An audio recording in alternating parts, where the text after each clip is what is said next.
নমস্কার। যাদের যাদের এই মেসেজটি এসেছে, sorry payment of Rs 1500 paid to your bank account failed, please contact the concern office bank branch with updated bank details.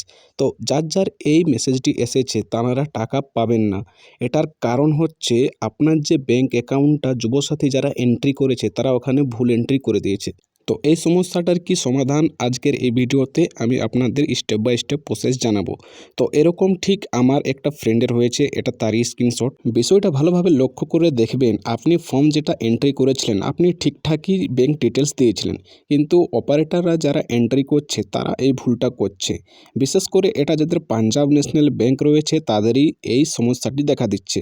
কেননা পাঞ্জাব ন্যাশনাল ব্যাঙ্কের যে ব্যাঙ্ক অ্যাকাউন্ট নাম্বার সেটা শুরু হয় জিরো দিয়ে, আর ওনারা ওখানে জিরোটা এন্ট্রি করছেন না, তাই এই প্রবলেমটি হচ্ছে। তাই আপনি টাকার SMS পেলেও আপনার ব্যাঙ্ক অ্যাকাউন্টে কোনো টাকা আসবে না। তো এবার আপনাকে কি করতে হবে? তো এবার যেটা আপনাদের করতে হবে সেটা হলো, আপনাকে একটা অ্যাপ্লিকেশন লিখতে হবে আপনার বিডিওকে। যদি আপনি মিউনিসিপ্যালিটি এলাকাতে থাকেন তো আপনার মিউনিসিপ্যালিটিতে লিখবেন, যদি আপনার গ্রামীণ এলাকা হয়ে থাকে তো আপনার বিডিওকে লিখবেন অথবা SDOকে। যার যেরকম জায়গা সে সেরকম তার অফিসে আপনাকে একটা অ্যাপ্লিকেশন লিখতে হবে। অ্যাপ্লিকেশনটা আপনাদের স্ক্রিনে শো হচ্ছে, ঠিক এরকমভাবে অ্যাপ্লিকেশনটা লিখে আপনার যে মোবাইল নাম্বারটা দিয়ে আপনি আপনার বিডিও অফিসে জানাবেন যে এরকম বিষয়, আমার ব্যাঙ্ক অ্যাকাউন্ট ভুল এন্ট্রি করা হয়েছে।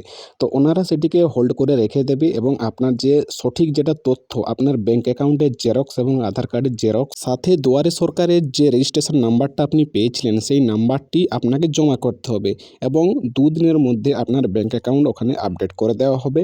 ঠিক তার পরের দিন কি 2 দিন পরে শনিবার আর রবিবার বাদ দিয়ে আপনার ব্যাঙ্ক অ্যাকাউন্টে টাকা চলে আসবে। এরকম সমস্যা আমাদের পাড়াতে অনেকেরই হয়েছে, তাই আমার ব্যক্তিগত যে অভিজ্ঞতা তা আপনাদের কাছে শেয়ার করলাম। তো আরও কিছু যদি প্রবলেম থাকে তাহলে আমার কমেন্টে জানাবেন। ভিডিওটা ভালো লাগলে সাবস্ক্রাইব করবেন এবং একটি লাইক করে দেবেন। ধন্যবাদ।